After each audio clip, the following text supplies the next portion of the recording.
Maapektuhan kaya ang sugar ko nito? Let's check this out. This is a 33-gram Quaker Oats instant oatmeal.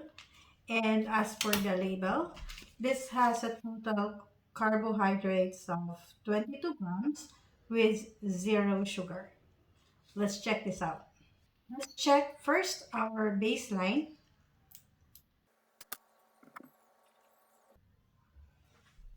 Let's wait. So that's 299. So it's quite high. Eating time. This is challenge sa akin. Di ako kumakain ng oatmeal. But as suggested, I'll eat.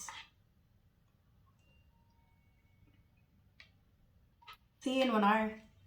After 1 hour.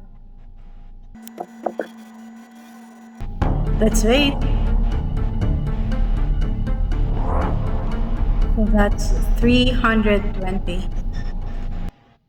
After 2 hours.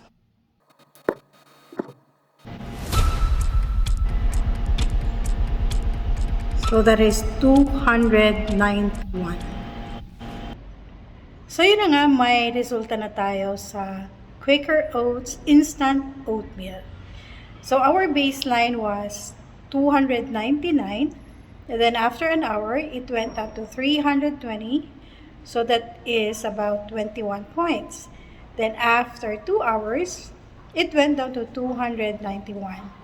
And if you are going to base it dun sa baseline, the sugar or the glucose level actually went down by -8.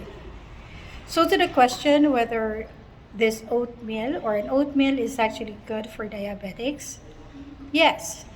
Considering na around 21 points lang tumaas yung blood sugar or glucose ko after an hour. And because as you see, oatmeal does not only help with our cholesterol, it also helps with our glucose.